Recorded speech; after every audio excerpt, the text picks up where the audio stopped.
एक बहुत अजीब चीज देखने को मिल रही है। बहुत बहुत शिक्षित महिलाएं, बहुत ज्यादा आधुनिक लड़कियां कहती हैं हमें ऐसे लड़के चाहिए जो हमारी केयर कर सकें। वो पूरी तरह एजुकेटेड है, मॉडर्न एडवांस सोसाइटीज में रह रही हैं, और कह रही हैं नहीं, हमको तो हाउसवाइफ का ट्रेडिशनल रोल चाहिए। ये एक नया ट्रेंड निकला है। बताओ, टेक्नोलॉजी ने, इकोनॉमी ने और मॉडर्निटी ने पैट्रियार्की को हरा दिया क्या? पैट्रियार्की नहीं हारेगी। आप होंगी बहुत मॉडर्न, आप तब भी अपना ट्रेडिशनल रोल ही निभाना चाहेंगी, क्योंकि उस ट्रेडिशनल रोल की सबसे पहले कोई वजह थी, और वजह थी देह। देह तो आज भी वही है ना। जब तक आप उस देह को पकड़ करके ही बैठी हुई हैं, तब तक पैट्रियार्की चलेगी। मुझे नहीं मालूम, अभी नाम नहीं याद आ रहा, शायद उदित ने दिखाया था। कौन सा है जो अमेरिका में वो पॉडकास्ट वगैरह करती हैं लड़कियां, और वो बार बार बताती हैं कि देखो मैं सब काम धंधा छोड़ के घर में बैठी हूँ, और मेरा मेरा बॉयफ्रेंड या पति शाम को घर वापस आता है, मैं उसकी सेवा करती हूँ। वो बाकायदा इस चीज का प्रचार कर रही हैं। हम कहेंगे ये तो भारत में होता है, ये अमेरिका में हो रहा है। जो आज की जनरेशन है, जिसको आप जेन जी या जेन अल्फा बोलोगे, वो उसकी लड़कियां ये काम कर रही हैं और बाकायदा डिस्प्ले कर रही हैं, प्रचार कर रही हैं इस बात का कि this is what we should do, this is what the female body and life is for. We exist to take care of the man. उसका काम है घर के बाहर का संभालना, और हमारा काम है जब वो घर पे आए तो उसकी सेवा करना, उसके बच्चे पालना। कौन है, क्या है? एंटी फेमिनिस्ट मूवमेंट के नाम से बहुत सारे लोग इस तरह कंटेंट बनाते हैं। हाँ, ये एंटी फेमिनिस्ट मूवमेंट है। उसमें एक विशेष तुमने चैनल भी दिखाया था, तो ये चल रहा है। तो पैट्रियार्की कोई ऐसा नहीं है कि पुराने जमाने की पिछड़ी हुई बात है। वो ना पुराने जमाने की है ना पिछड़ी हुई है, वो इसकी बात है। इसकी माने देह की। जब तक देह रहेगी तब तक पैट्रियार्की चलेगी। देह रहेगी माने देह भाव रहेगा, चाहे पीएचडी कर रखी हो, चाहे वो हजारों डॉलर महीने की सैलरी कमाती हो सीधे यूएस में बैठ करके। अगर वो अपने आप को बॉडी मानती है तो वो पुरुष से वही रिश्ता रखना चाहेगी जो हजारों सालों तक जंगल में चलता रहा। आप पैट्रियार्की के खिलाफ हो, पर आपको एक ऐसी फिल्म अच्छी लगती है जिसमें दो पुरुष एक महिला के लिए लड़ रहे हैं, ठीक है? हॉलीवुड में भी बनती हैं, भारत में भी बनती हैं, और ये बहुत कॉमन थीम है। आमतौर पे थीम ये नहीं होती है कि दो महिलाएं एक पुरुष के लिए लड़ रही हैं। आमतौर पे थीम यही होती है कि दो पुरुष या 20 पुरुष एक महिला के लिए लड़ गए, ठीक? यही होती है ना। आपको ये फिल्म बहुत अच्छी लगी, लेकिन आप अपने आप को एक मॉडर्न प्रोग्रेसिव गर्ल बोलते हो। मैं मॉडर्न हूं और मैं प्रगतिशील हूं, मैं प्रोग्रेसिव हूं, लेकिन आपको ये फिल्म बहुत अच्छी लगी।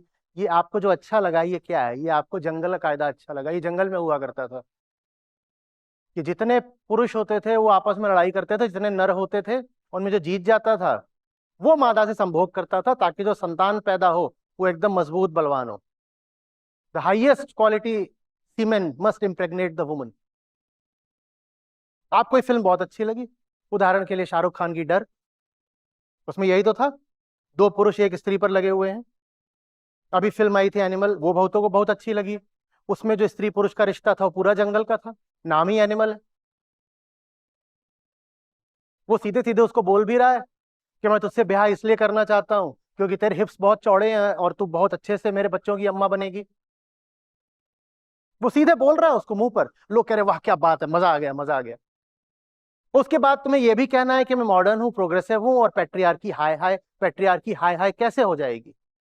हो ही नहीं सकती। कैसे हो जाएगी?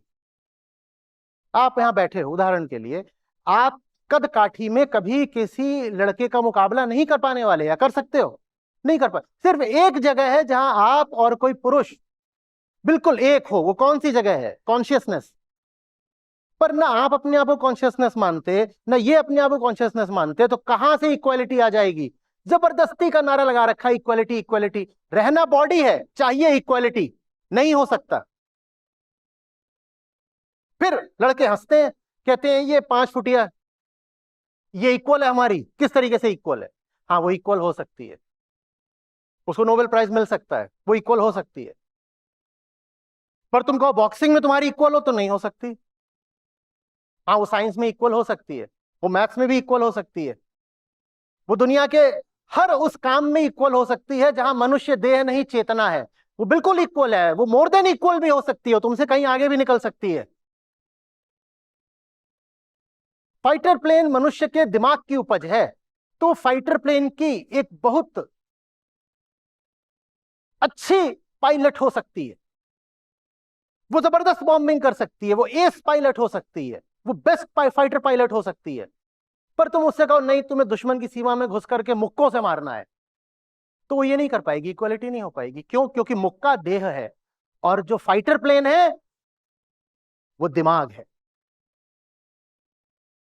सिर्फ एक तल है जहां पर स्त्री पुरुष बराबर हैं, भूलना नहीं, वो तल है चेतना का। तो जिन महिलाओं को दब कर नहीं रहना है, कैद होकर नहीं रहना है, वो फिर सबसे पहले अपनी देह में कैद होना छोड़ें। जब तक महिला अपनी देह में कैद है, उसको सजा ये मिलेगी कि उसको घर में भी कैद होना पड़ेगा। और अगर आप अपने आप को जीवन में कहीं पर भी कैद पा रही हैं, तो अच्छे समझ लीजिए कि इसका मूल कारण यह है कि सर्वप्रथम आप अपनी देह में कैद हैं।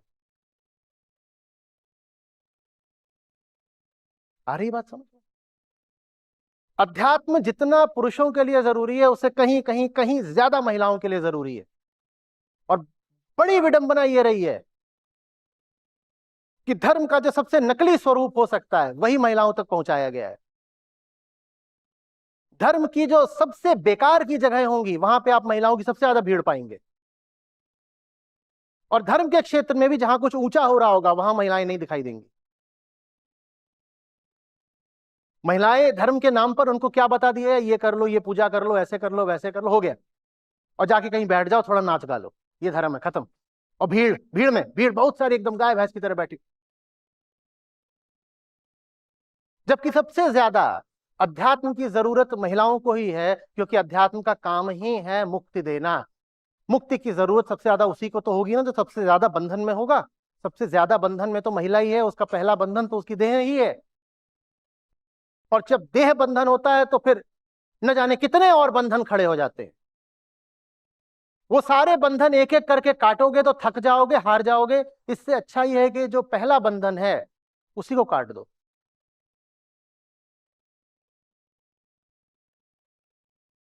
बात आ रही है? तो जिसको आप बोलते हो पैट्रियार्की, जो मेरी दृष्टि में सिर्फ देह भाव का दूसरा नाम है, उसको हटाने का तरीका अध्यात्म ही है। पैट्रियार्की फेमिनिज्म से नहीं हटने वाली, पैट्रियार्की आत्मज्ञान से हटेगी। ये फेमिनिज्म वगैरह सब ऐसे ही हैं, आती जाती चीजें। थोड़ी बहुत इनसे तरक्की हो सकती है, नारेबाजी ज्यादा होगी।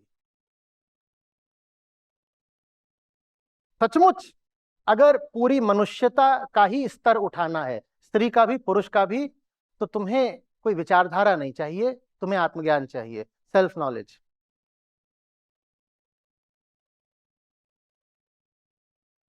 अरे ये बात समझ में? स्वार्थ मत बांधो देह से। स्त्री की बड़ी यह समस्या है कि उसकी देह सुनने में कड़वा लगेगा, भद्दा लगेगा, बिकाऊ बहुत होती है।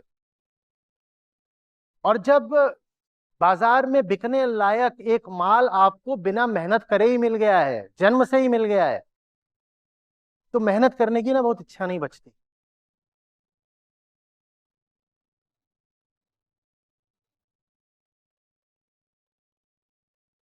मत बांधो स्वार्थ। अपने शरीर को न तो अपनी पूंजी मानो, न अपना हथियार। और महिलाएं शरीर भाव में इसीलिए जीती हैं क्योंकि वो शरीर को पूंजी भी मानती हैं और शरीर को हथियार भी मानती हैं।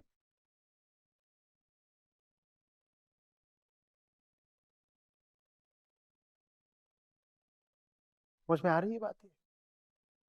फिर कह रहा हूं, सुनने में जैसा भी लग रहा हो, पर सुन लो। दुनिया का जानते हो ना, सबसे पुराना धंधा क्या है? वेश्यावृत्ति। एक जैन बोध कथा है कि एक लड़की थी, बहुत सुंदर थी, आकर्षक, इस अर्थ में सुंदर। उसमें ज्ञान की ललक उठी। सही दृष्टि से सुनना, वरना दूसरे दिशा से सुनोगे तो कहोगे ये तो नाइंसाफी है। उसमें ज्ञान की ललक उठी, तो वो एक के बाद एक गुरुओं के पास, वहां मास्टर्स होते हैं, उनके पास जाने लगी। उनके अपने डेरे अड्डे आश्रम होते थे, उनमें ज्यादातर जो उनके शिष्य होते थे वो पुरुष ही होते थे। अब पुरुष तो पुरुष ठहरा, वो भी अभी शिष्य ही है, कौन सा दीक्षित हो गया है। तो वो इतनी आकर्षक थी कि जब वो जाए मास्टर्स के पास कि आप मुझे भी अपने साथ ले लीजिए, मुझे भी ज्ञान चाहिए, तो सब मास्टर्स उससे हाथ जोड़ के माफी मांग ले। बोले अगर तुझे हमने स्वीकार कर लिया तो हमारे आश्रम में अनाचार फैल जाएगा। मैं अपने इन चेलों को जानता हूं, इन्हें 2 दिन नहीं लगेंगे बहकने में। तो उसको कोई स्वीकार ना करे, वो जहां जाए सब उससे कहें कि हम बहुत कद्र करते हैं तेरी ज्ञान पिपासा की, और काश कि किसी तरह तुझे ज्ञान उपलब्ध हो जाए, लेकिन हम तुझे स्वीकार नहीं कर सकते, तुझे स्वीकार किया तो बड़ी गड़बड़ हो जाएगी। तो कहानी कहती है कि उसने एक गरम सलाख ली और अपने चेहरे पर एक बार इधर निशान लगा लिया, एक बार इधर निशान लगा लिया।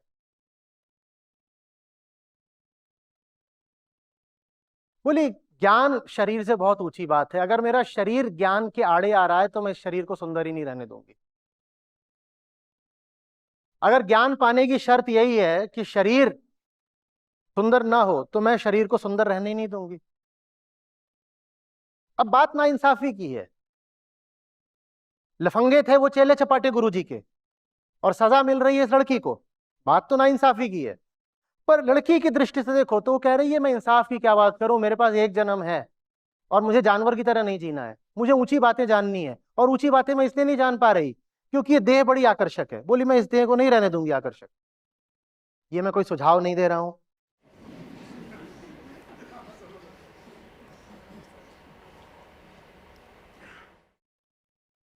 बात समझ में आ रही है।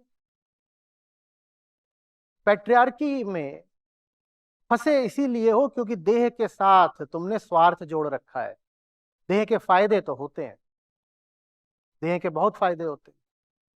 मजाक मजाक में वो छोटे छोटे शॉर्ट वीडियो चलते हैं कि लड़का लड़की दोस्त हैं, लड़की उससे पूछती है अच्छा बता तू क्या करेगा स्कूल में। तो वो बोल रहा है मैं ना पहले पहले 10th में मेहनत करके टॉप करूंगा, फिर मैं 12th में मेहनत करके टॉप करूंगा, उसके बाद मैं बहुत मेहनत से एंट्रेंस एग्जाम पास करूंगा, उसके बाद मैं बहुत मेहनत से कॉलेज टॉप करूंगा, उसके बाद मैं बहुत मेहनत से प्लेसमेंट लूंगा, उसके बाद मैं मास्टर्स करूंगा, फिर मैं टॉप करूंगा, फिर मैं थोड़े दिनों के लिए अमेरिका जाऊंगा, फिर मैं वहां मेहनत करूंगा, फिर मैं स्टैब्लिश हो जाऊंगा, फिर मैं घर बनाऊंगा, मैं ये सब करूंगा। फिर अब ऐसे बता बता के हाँफने लग जाता है। बोलता है अच्छा अच्छा अब ये तो बता तू क्या करेगी। बोलती है तू इतना कुछ करेगा तो मैं तुझसे शादी करूंगी। सिर्फ मजाक की बात नहीं है, ये होता है, ये होता है। और अगर ये हो रहा है तो ये मत कहिए कि पैट्रियार्की महिलाओं पर पुरुषों ने थोपी है, महिलाओं का भी स्वार्थ है। लड़के को बहुत मेहनत करनी है, लड़की को बस अपनी देह लड़के को सौंप देनी है, लड़का अपनी मेहनत का सारा फल ला करके उसे कदमों में रख देता है, वो रानी बन जाती है। किस बात की रानी है मुझे कभी समझ नहीं आया। मेरे साथ तो बचपन से ही अत्याचार होता रहता था, मैं ऐसे ऐसे सवाल पूछ देता था। 26 जनवरी की परेड, उसमें दूसरे जगहों से सब राष्ट्राध्यक्ष वगैरह आते थे, और भारत की सशस्त्र सेनाएं परेड निकल रही है दिल्ली में, वो खड़े हुए हैं। और जितने जब वो जिस मंच पे खड़े रहते थे, जब उनके सामने से सैनिक निकलते थे तो सैनिक जैसे इधर ये खड़े हुए हैं ऊपर मंच पे, सैनिक ऐसे आ रहे हैं मार्च करते हुए, तो यहाँ पे आते थे और ऐसे मुड़ते थे, ऐसे सैल्यूट करके फिर आगे बढ़ते हैं। तो वहां वो कहीं से आए हैं, किसी देश के राष्ट्रपति हैं, उनको सैल्यूट किया जा रहा है, उनके बगल में उनकी पत्नी खड़ी हुई है, उनको भी सैल्यूट किया जा रहा है। मेरे मन में राष्ट्र का गौरव, मैंने कहा ये मेरे देश के सैनिक हैं, चलो इनका तो समझ में आया, ये राष्ट्रपति महोदय हैं, इनको सैल्यूट कर दिया। पर उनके साथ जो खड़ी हैं उन्होंने ऐसा क्या करा है कि उनको सलाम करा जा रहा है। तो कोई जवाब ना दे, जब कोई जवाब ना दे तो मैंने कुछ ऐसा बोल दिया जो भोंडा अश्लील माना गया। मैंने कहा इन्होंने एक ही काम करा है जिस नाते इनको सलाम मिल रहा है। नालायक, लफंगा। क्या गलत बोला? उन्होंने एक ही तो काम करा है ना जिस नाते उनको सलाम मिल रहा है। तुम किस हक से अपने आप को फर्स्ट लेडी बोल रही हो? तुमने क्या करा है? तुम किस हक से अपने आप को फर्स्ट लेडी बोल रही हो? वैसे ही सरकारी अफसरों में होता है, फौज में होता है, Mrs officer, Mrs brigadier. Hello, तुमने ऐसा क्या करा है कि तुम श्रीमती ब्रिगेडियर हो गई भाई? तुमने क्या करा है? तुमने बस एक काम करा है, और मैं बोल दूं तो मैं लफंगा हो गया।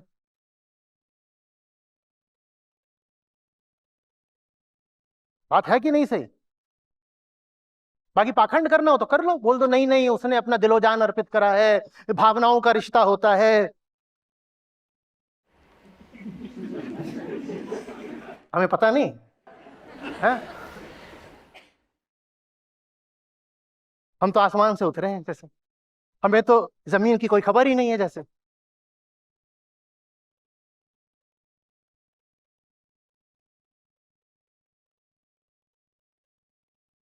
कोई आपको अगर बंधक बना रहा है तो बंधन में कहीं ना कहीं आपका भी स्वार्थ है। थोड़ी बहुत रजामंदी तो आपकी भी है, वो स्वार्थ छोड़ दीजिए, देह का आसरा छोड़ दीजिए। ना वो आपका एसेट है ना वेपन है।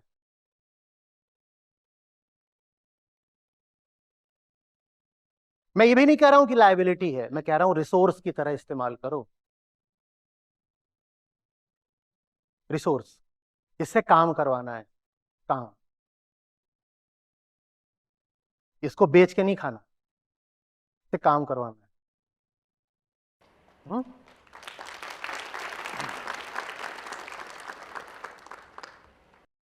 नमस्ते आचार्य जी। अब मेरी माता जी है, मतलब अब मैं सीधे सीधे बोलूँ तो पापा उनको बिल्कुल सम्मान नहीं करते। वो 60 की आसपास की है, कुछ भी बोलते हैं जब मन में गुस्सा आता है ना, मतलब कभी कभी मैं भी बोल देता हूँ। मैं भी वास्तव में सम्मान नहीं करता कि मम्मी पढ़ी लिखी नहीं है, पढ़ी लिखी भी छोड़ो कि खुद के पैरों पे नहीं है, तो खुद के पैरों पर निर्भर नहीं है, तो मम्मी कैसे आगे बढ़े। और मम्मी है ना, गीता के मैंने सुनाने की कोशिश करी तो सो गई, मम्मी सुनती नहीं है, विरोध करती है। और फिर मुझे ना मेरी कमी लगती है कि मैं ही काबिल नहीं हूँ कि मैं ढंग से सिखा नहीं पा रहा। दीदियों को तो मैं सिखा रहा हूँ, कोशिश कर रहा हूँ, मम्मी से मेरा और पापा का भी विरोध आता है। पापा ये बोलते हैं कि तू गीता बाद में पढ़ना, पहले नौकरी के लिए अच्छा सेटल हो जा, फिर गीता जी चलती रहेगी तेरी। तो मुझे मेरी कमी लगती है घूम फिर के, क्या करूँ मैं। देखो, सर्वशक्तिमान न तुम हो ना मैं हूं। जो कर सकते हो वो करो ना। जहां अभी जमीन में थोड़ी जान बाकी हो, हल चलाने की मेहनत वहां करी जाती है ना। कोशिश पूरी कर लो कि माँ भी जगें, सुने, समझें। पर 60-70 की उम्र, इस उम्र में, अब इस उम्र में आकर के इसको बर्दाश्त करना तो बहुत मुश्किल है। वो सो जाती है, कोई ताज्जुब नहीं है मुझे। और जो उन्होंने अपनी अब पुरानी आदतें बना ली हैं, उनको तोड़ना मोड़ना बड़ा मुश्किल पड़ने वाला है। हो जाए तो बहुत अच्छा है, प्रयास पूरा करना चाहिए। लेकिन ये भी याद रखो कि जैसा कहा, सर्वशक्तिमान नहीं हो तो तुम्हारे प्रयास की सीमा है। तो प्रयास बेहतर है वहां करो जहां प्रयास में कुछ सफल हो सको। माँ से बेहतर है कि अब बहन की जिंदगी बचाने की कोशिश करो। बहन हो, भाभी हो, कोई हो, थोड़ा जो उनकी अभी उम्र शेष हो। और मैं बिल्कुल भी नहीं कह रहा हूं कि माओ की मुक्ति का प्रयास नहीं होना चाहिए, पर मुक्ति कोई जबरदस्ती किसी पर थोपी जाने वाली चीज नहीं है। जिसके भीतर स्वयं जरा भी आतुरता ना हो, आग्रह ना हो, खुलापन ना हो, आप उसको जबरन थोड़ी मुक्त कर दोगे। बल्कि ये हो सकता है कि प्रयास कर करके आपका उत्साह बहुत ठंडा पड़ जाए। ये हो सकता है कि आप इतने थक जाओ कि आप में किसी और को बचाने की सामर्थ्य भी शेष न रहे। माँ से बात करते रहिए, उनके सामने किताबें रखते रहिए, उनके सामने सत्र रखते रहिए। उनसे पूछती रहिए कि तुम्हारा घर में इतना अपमान होता है, तुम्हें थोड़ा भी नहीं लगता? ये करते रहिए। लेकिन जबरदस्ती तो नहीं कर सकते ना। आपकी बहनें हो, बहनों पे प्रयास कर लीजिए। अपनी बहन ना हो, चचेरी मेरी कोई बहन हो, कुछ और हो, अड़ोस पड़ोस दुनिया जहान, बहुत जगह है प्रयास करने के लिए।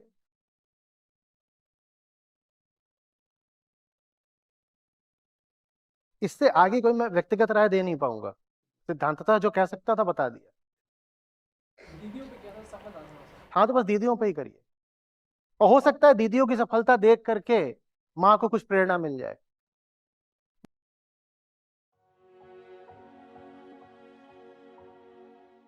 मेरा नाम रजनीश है और मैं दिल्ली में रहता हूँ और मैं इंजीनियर हूँ। और पिछले 7 महीनों से मैं लगातार क्लासेस कर रहा हूँ और सर काफ़ी इम्प्रूवमेंट हुआ है, मतलब पर्सनल लाइफ में भी और प्रोफेशनल लाइफ में भी इम्प्रूवमेंट हुआ है। और जो भी गलत आदतें थी उनको सही आदतों से भी रिप्लेस किया है पूरा। और सर आज का जो सीख है वो ये है, आचार्य जी ने हमको समझाया आत्मज्ञान और कर्म बंध में फर्क बताया था।